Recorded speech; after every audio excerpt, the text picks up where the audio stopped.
बिस्मिल्लाहिर्रहमानिर्रहीम।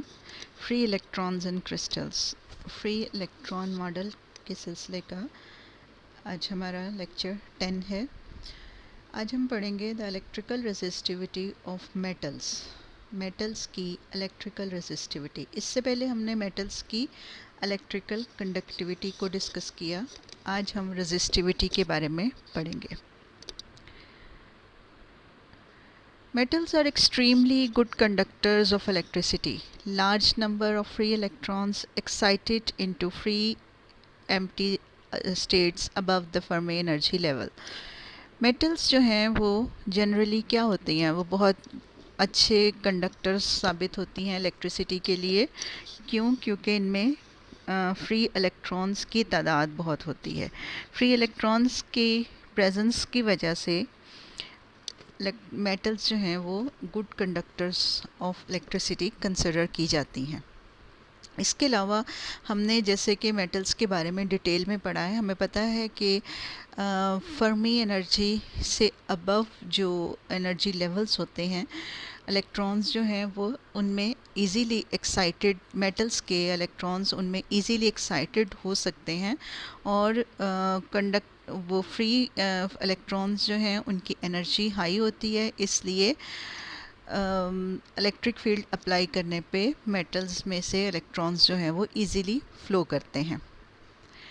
अच्छा, अब ये देखें, यहाँ पे एक डायग्राम आपको नज़र आ रही होगी। इसमें आयंस हैं, ये ब्लू कलर के जो हैं ये आयंस हैं। और ज़रा नीचे देखें तो ये स्मॉल सा जो सर्कल है ये शो कर रहा है फ्री इलेक्ट्रॉन को। अब ये जो आयन कोर्स हैं, ये जो एरोस हैं वो ये शो कर रहे हैं कि ये अपनी जगह रहते हुए ये वाइब्रेट करते हैं, यानी थर्मल वाइब्रेशन में हैं। तो थर्मल वाइब्रेशन में ये अपनी मेन पोजीशन के about here and there vibrate करते हैं। अब ये जो स्मॉल इलेक्ट्रॉन है ये इनके दरमियान से गुज़रता है और इनमें से पास करता है और फ्लो करता है। अब अगर ये इलेक्ट्रॉन, एक इलेक्ट्रॉन ये है और दूसरा इलेक्ट्रॉन ये है, अगर इसका ये पाथ, अगर हम इसका एक इलेक्ट्रॉन का फॉलो करें इस तक, यानी जब ये इस पाथ से होता हुआ गया और इससे जाके ये टकराया, तो ये जो पाथ है ये कहलाएगा इसका मीन फ्री पाथ। और जितना ये टाइम लगेगा एक इलेक्ट्रॉन को दूसरे से टकराने में, या ये जितना टाइम लेगा एक कोलिजन में या टू सक्सेसिव कोलिजन्स के दरमियान जितना टाइम लगता है उसको आप मीन फ्री टाइम कहते हैं और टॉ एल से इसको आप डिनोट करते हैं। तो इलेक्ट्रॉन को जितना ये आयंस अपोज करेंगे, गुज़रने में जितनी इसकी रुकावट पैदा करेंगे, उतनी ही ज़्यादा उस मटेरियल की रेजिस्टिविटी होगी।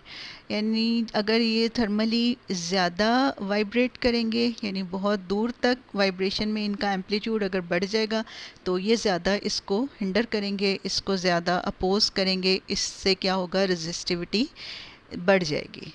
ठीक है, एक तो ये चीज़ है रेजिस्टिविटी की। अच्छा, अब ऊपर चलते हैं। यहाँ पे आपको ये एक आयन कोर नज़र आ रहा है और इसके इर्द गिर्द जो है ये इसका जो सारा एरिया है ये क्या शो कर रहा है, ये एक डिफेक्ट है।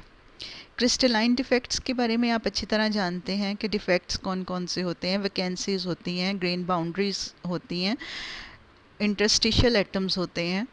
तो ये जो क्रिस्टलाइन डिफेक्ट है ये भी अपोज करता है, ये भी स्कैटरिंग सेंटर होता है फॉर द फ्री इलेक्ट्रॉन। तो इस तरह से अगर हम देखें तो हमें यहाँ पे एक ब्रॉड व्यू में ये नज़र आ रहा है कि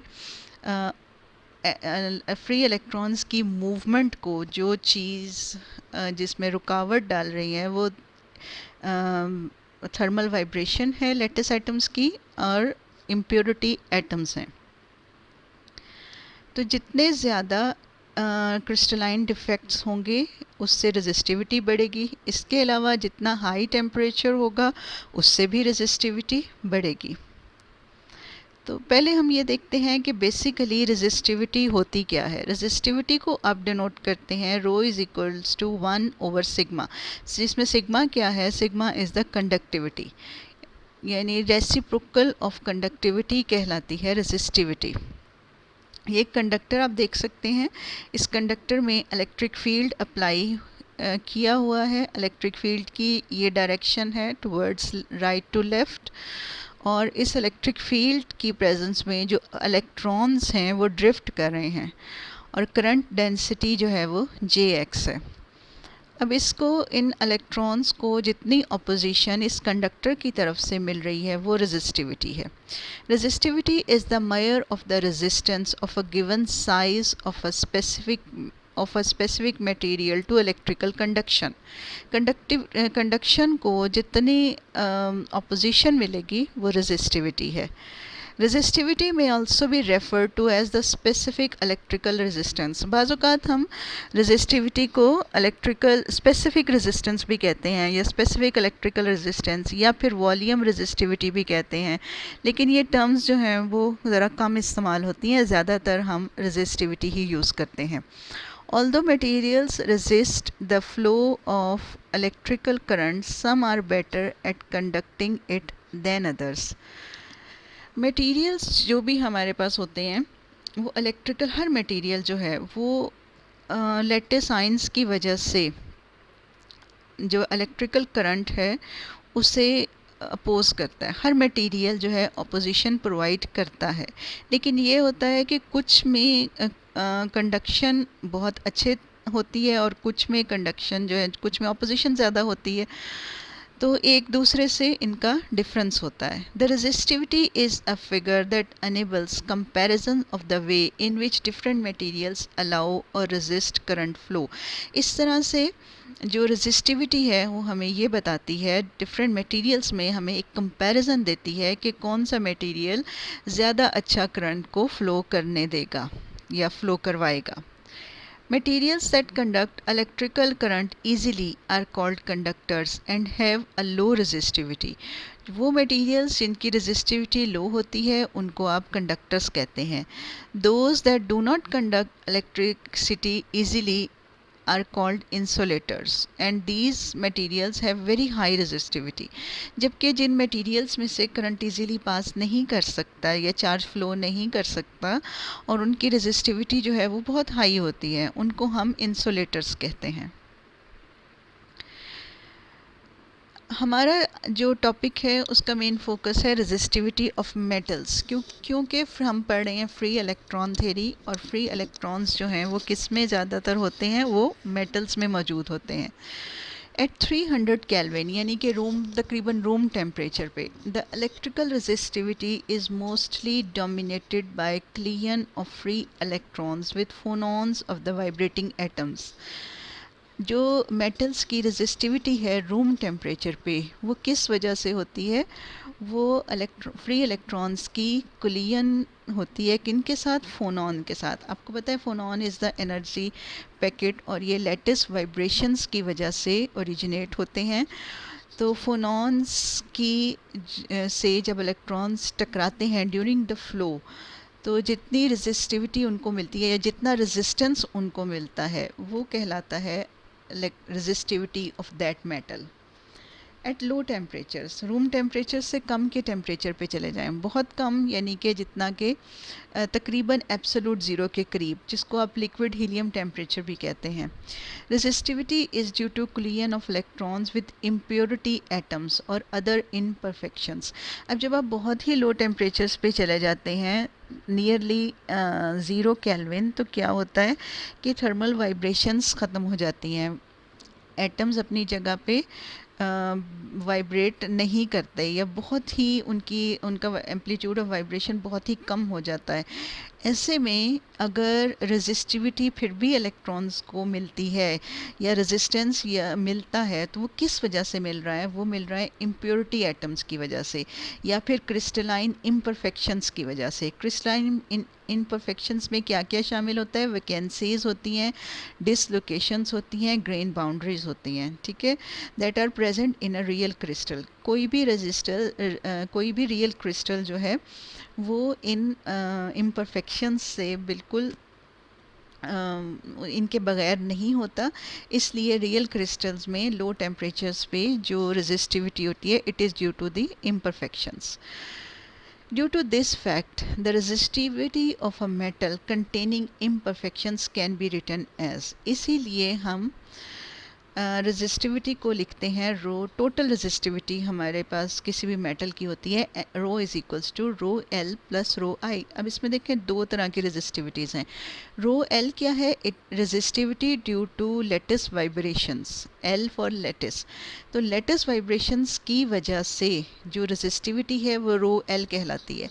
और ये जो रेजिस्टिविटी है ये टेम्परेचर डिपेंडेंट होती है। जैसे जैसे आप टेम्परेचर इंक्रीज़ करते हैं, लेटिस की वाइब्रेशंस इंक्रीज़ हो जाती हैं और उससे रेजिस्टिविटी, ये पार्ट जो है रेजिस्टिविटी का, ये इंक्रीज़ करता जाता है। इसका डिफेक्ट से कोई लेना देना नहीं है, यानी ये डिफेक्ट या नंबर ऑफ इम्परफेक्शंस से ये रिलेट नहीं करता, उस पे ये रेजिस्टिविटी की वैल्यू डिपेंड नहीं करती। साथ में देखें रो आई क्या है? इसको हम रेजिड्यूल रेजिस्टिविटी भी कहते हैं। रेजिड्यूल रेजिस्टिविटी बाज़ औक़ात हम इसको रो आर से डिनोट कर रहे होते हैं और कुछ जगह पे हम इसको रो आई से डिनोट करते हैं। ये किस वजह से है? ये scattering of electrons from impurities से जब इलेक्ट्रॉन्स की स्कैटरिंग होती है तो इसको जितनी ऑपोजिशन फिर इलेक्ट्रॉन को मिलती है उसको हम रो आई कहते हैं। अच्छा, ये जो फार्मूला है rho is equals to rho L plus rho I, इसको हम मैथाइसन्स रूल्स कहते हैं।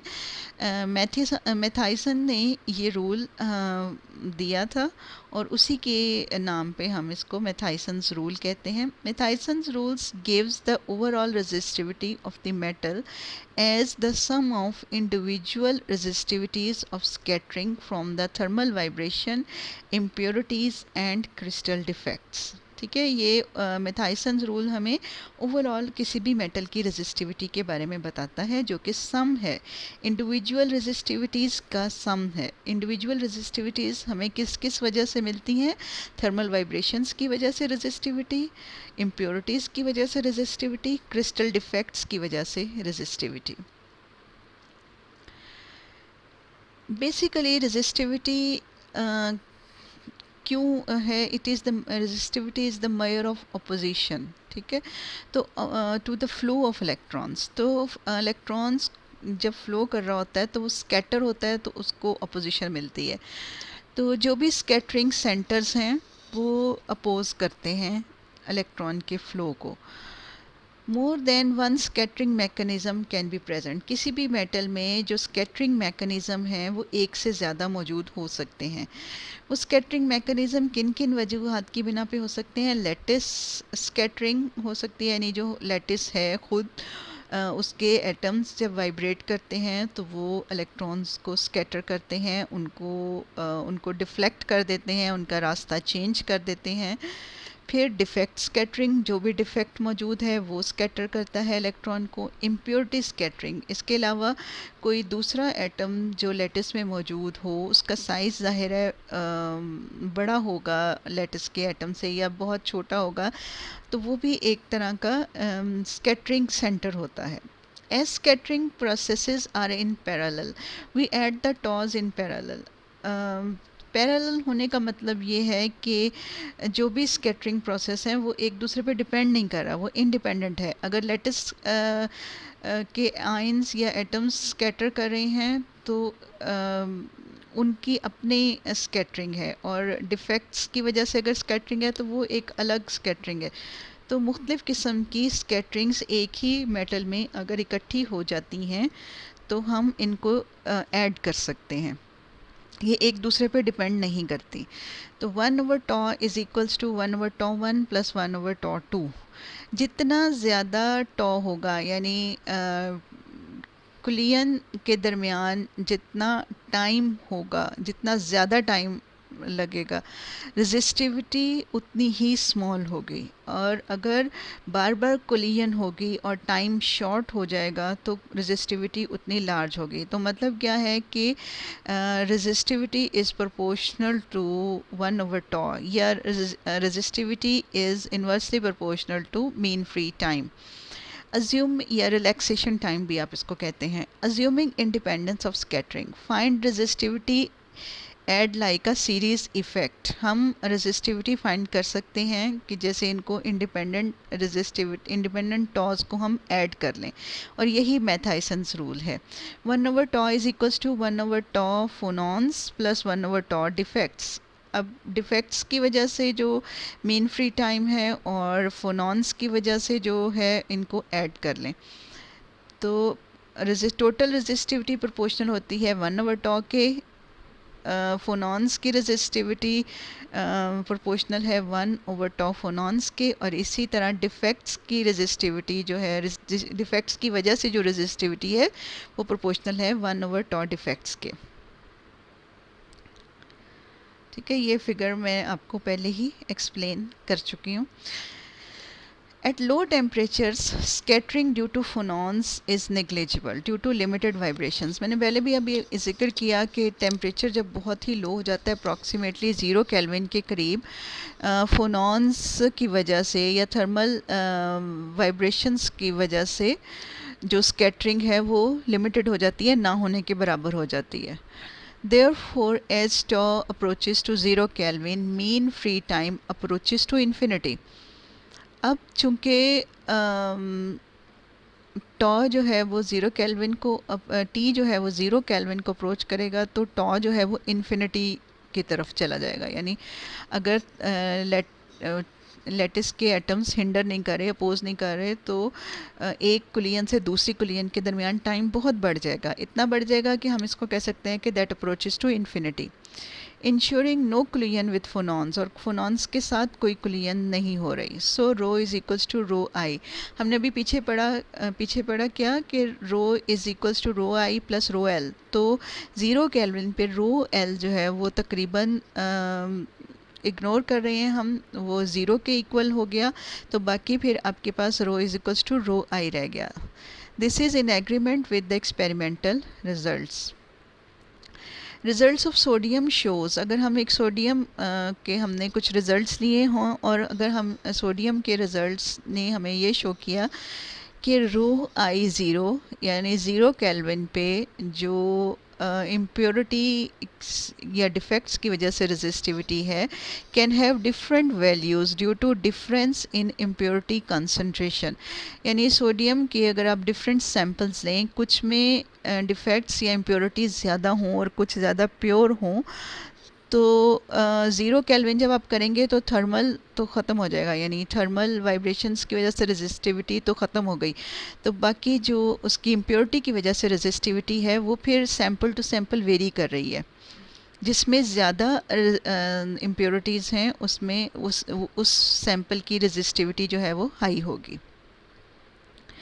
And row L T is independent of specimen. जबकि अगर आप स्पेसिमन लेके उसको उसमें सिर्फ थर्मल वाइब्रेशंस की वजह से रेजिस्टिविटी देखते हैं, तो आप ये देखेंगे कि टेम्परेचर की वजह से जो रेजिस्टिविटी है वो हर सैम्पल की सेम होगी। तो हम लिख सकते हैं rho L T is equals to rho minus rho I 0। ठीक है, तो हम इसको इस तरह से इक्वेशन ही लिख सकते हैं। As T increases the scattering by phonons increases, rho L T increases linearly with temperature. जैसे जैसे हम टेम्परेचर को बढ़ाते हैं, फोनॉन्स के साथ स्कैटरिंग बढ़ती जाती है, और थर्मल वाइब्रेशन की रेजिस्टिविटी जो है वो टेम्परेचर के साथ लीनियरली इंक्रीज़ करती है। लीनियरली इंक्रीज़ करने का मतलब ये है कि हम इसको लिख सकते हैं rho L is equals to alpha T. जैसे मैं rho L is equals to alpha T की फॉर्म में हम उसको लिख सकते हैं, जिसका मतलब होगा कि टेम्परेचर के साथ डायरेक्टली प्रोपोर्शनल है या लीनियरली वेरी कर रही है रेजिस्टिविटी।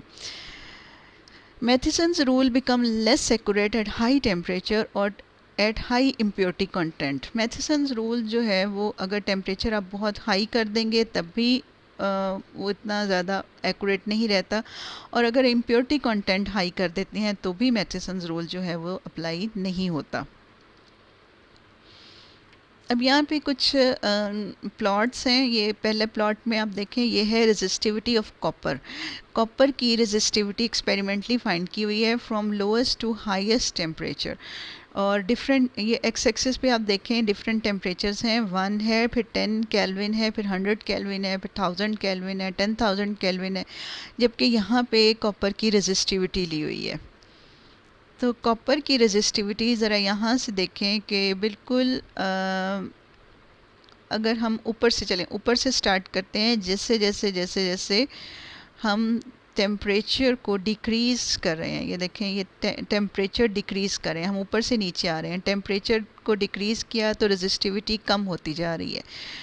ये लाइन अप्रॉक्सीमेटली स्ट्रेट है, और ये लाइन ये शो कर रही है कि rho is directly proportional to T, यानी यहाँ पे 1 से लेकर 100 तक इसकी रेजिस्टिविटी इंक्रीज़ कर रही है with temperature 100 to about 1000 kelvin. 100 से 1000 केल्विन के दरमियान अगर आप ये लाइन देखें तो ये स्ट्रेट लाइन है, इसका मतलब है कि टेम्परेचर के साथ डायरेक्टली प्रोपोर्शनल है रेजिस्टिविटी।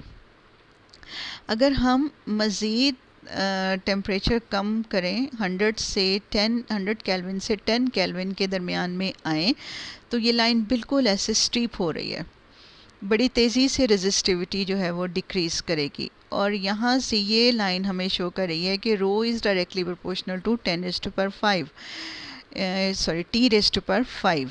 तो इसका मतलब है कि टेम्परेचर की 5th पावर के साथ रेजिस्टिविटी जो है वो प्रोपोर्शनल है। टेम्परेचर थोड़ा सा इंक्रीज़ करता है, जबकि रेजिस्टिविटी इस पोर्शन में बड़ी तेज़ी से इंक्रीज़ या डिक्रीज़ कर रही है विद रिस्पेक्ट टू टेम्परेचर। अच्छा, अब यहाँ पे आ जाएं 10 केल्विन से नीचे के टेम्परेचर्स पे। 10 केल्विन से बिलो टेम्परेचर पे क्या हो रहा है कि रेजिस्टिविटी देखें, ये लाइन स्ट्रेट हो गई, इसका मतलब है रेजिस्टिविटी ऑलमोस्ट कांस्टेंट हो गई है। अब यहाँ पे जो रेजिस्टिविटी है वो थर्मल वाइब्रेशंस की वजह से नहीं है, यहाँ पे टेम्परेचर डिपेंडेंट भी नहीं है। ये जो इतना रेजिस्टिविटी का पोर्शन है, ये शो कर रहा है कि ये इम्प्योरिटीज़ या डिफेक्ट्स की वजह से जो रेजिड्यूल रेजिस्टिविटी है रो आर, यहाँ पे रेजिस्टिविटी जो है वो रेजिड्यूल रेजिस्टिविटी है, तो ये अप्रॉक्सीमेटली कांस्टेंट है। ये इस सेकंड ग्राफ में अगर आप देखें तो यहाँ पे आपको नज़र आएगा कि ये 2 तरह के ग्राफ हैं। ये वाला ग्राफ है, ये एक रियल मेटल के लिए है, और उसमें जो रेजिस्टिविटी डिफ़ेक्ट, जो कि डिफ़ेक्ट्स उसमें होते हैं वो इतनी ज़्यादा प्योर नहीं होती, इसलिए इतनी रेजिस्टिविटी उसमें मौजूद है।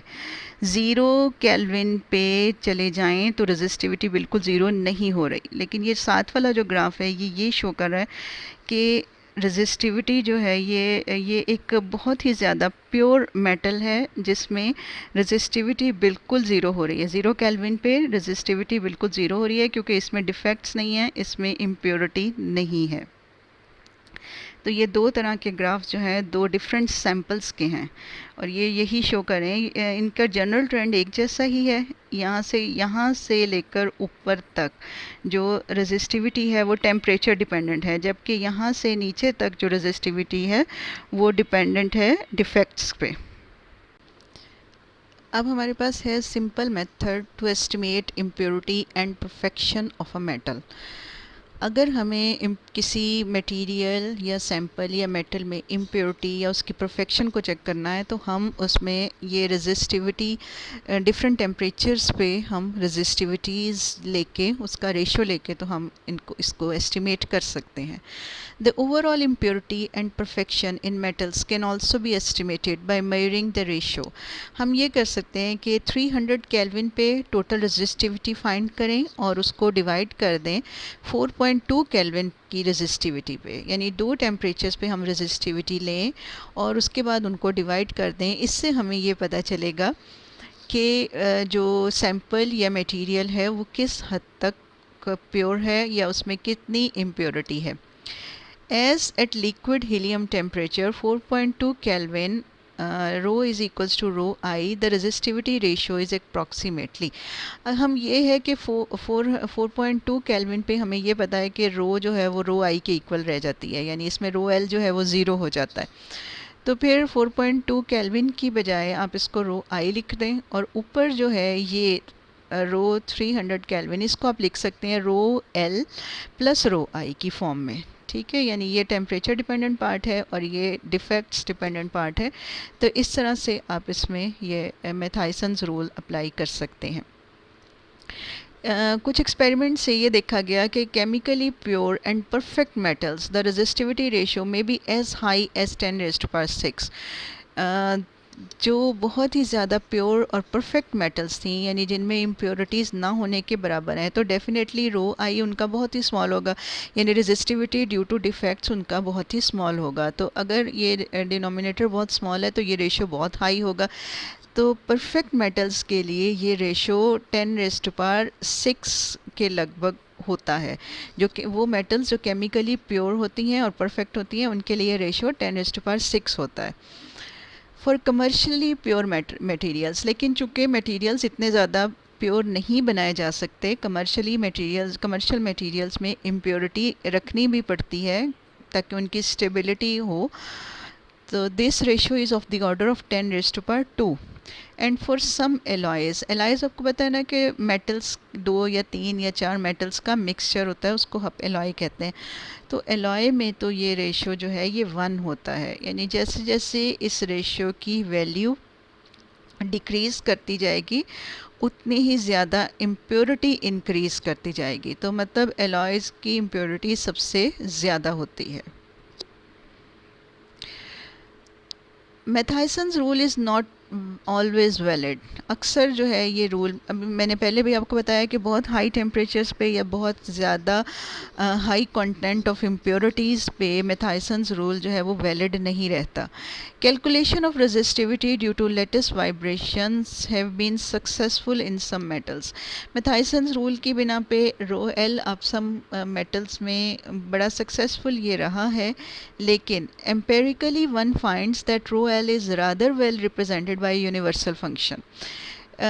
मैथाइसन्स रूल्स की बजाय ज़्यादा ये देखा जाता है कि ये एक फार्मूला है, ये एक यूनिवर्सल फंक्शन है, जिससे अगर आप रो एल यानी कि resistivity due to thermal vibrations calculate करें, तो जो कि टेम्परेचर डिपेंडेंट है, जो कि प्योरली टेम्परेचर डिपेंडेंट है, यानी temperature dependent part of resistivity इस फंक्शन से अगर आप कैलकुलेट करें तो ये ज़्यादा बेहतर है। और ये फंक्शन क्या है? Rho L is directly proportional to T over M theta R square F T over theta R, जिसमें ये फंक्शन जो है ये टेम्परेचर डिपेंडेंट है टी ओवर थीटा आर, और बहुत हाई टेम्परेचर्स पे ये फंक्शन जो है ये तकरीबन यूनिटी हो जाता है, यानी इसकी वैल्यू 1 हो जाती है, और रो एल प्रोपोर्शनल होता है T over M theta R square के। जबकि बहुत लो टेम्परेचर्स पे अगर चले जाएं तो एफ़ जो है वो ये फंक्शन जो है ये T over theta R square की 4th पावर के डायरेक्टली प्रोपोर्शनल है। द रेजिस्टिव करेक्टरिस्टिक टेम्परेचर, अब इसमें थीटा आर जो है ये डिबाई टेम्परेचर के बहुत ही क्लोज होता है। डिबाई टेम्परेचर फॉर मेटल्स के ये टेम्परेचर बहुत ही क्लोज होता है। तो अगर हमें लेटेस्ट वाइब्रेशंस की वजह से रेजिस्टिविटी फाइंड करनी है तो उसके लिए पर्टिकुलरली उसके लिए ये फार्मूला आपका ज़्यादा बेहतर है।